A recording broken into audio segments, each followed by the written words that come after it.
Hello friends, welcome to my channel. ఈరోజు నేను మునక్కాయలు వేపుడు ఎలా చేయాలో చూపిస్తాను రండి. దానికి నేను ముందుగా 3 మునక్కాయలు తీసుకున్నానండి. వీటిని చిన్న చిన్న పీసెస్గా కట్ చేసుకుందాం. ఇదిగోండి, చిన్న చిన్న పీసెస్గా కట్ చేసుకున్నాను. వీలైతే పైన కూడా పొట్టు తీసుకొని చేసుకుంటే కూడా బాగుంటుందండి, కానీ నేను పొట్టుతో పాటు వేస్తున్నాను.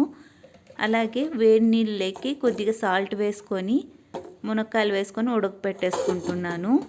ఇది ఎక్కువ ఉడికితే కూడా అంత టేస్ట్ ఉండదండి. కొద్దిగా ఉడికితే చాలు. ఒక 2 మినిట్స్లో ఉడికిపోతాయి. ఇవి 2 to 5 మినిట్స్ వరకు ఉడకపెట్టుకోవాలి.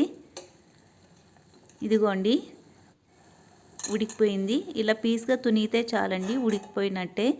దీన్ని వాటర్నంతా స్ట్రైన్ చేసేసుకున్నాను. ఆ తర్వాత కడాయిలోకి ఒక 2 టేబుల్ స్పూన్స్ వరకు ఆయిల్ తీసుకున్నాను.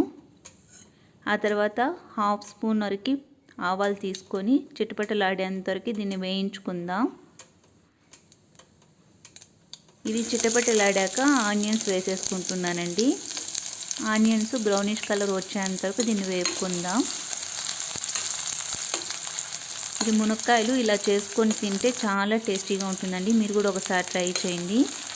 అలాగే నేను కరివేపాకు యాడ్ చేసుకుంటున్నాను. ఇంతేనండి, ఇది బాగా బ్రౌనిష్ కలర్ వచ్చింది. ఇప్పుడు మనం ఏది ఉడకపెట్టుకున్నామో దాన్ని యాడ్ చేసేసుకుందాం.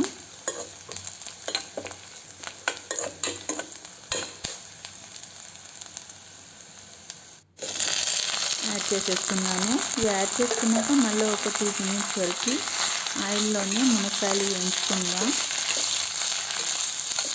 ఆల్రెడీ ఉడికేటప్పుడు సాల్ట్ వేసాం కాబట్టి సాల్ట్ వేయాల్సిన అవసరం లేదండి. తర్వాత నేను గ్రౌండ్నట్స్ స్పైస్ పౌడర్ చేసి పెట్టుకున్నాను కదా, అది యాడ్ చేసుకుంటున్నానండి. ఈ స్పైసీ పౌడర్ చేసి పెడతానని చెప్పని టైం చిక్కట్లేదు, పెడతాను. అంతేనండి, దీన్ని మనం వాటర్ ఏమి యాడ్ చేయాల్సిన అవసరం లేదు. ఇలాగే ఆయిల్లో ఫ్రై చేసేసుకుని ఉంటే చాలా టేస్టీ ఉంటుంది. మీరు కూడా ఒకసారి ట్రై చేసి మీకు ఎలా కుదిరిందో కామెంట్ బాక్స్లో కామెంట్ చేయండి. Thanks for watching. ఈ వీడియో నచ్చినట్లయితే ఒక లైక్ చేసి సబ్స్క్రైబ్ చేసుకోండి.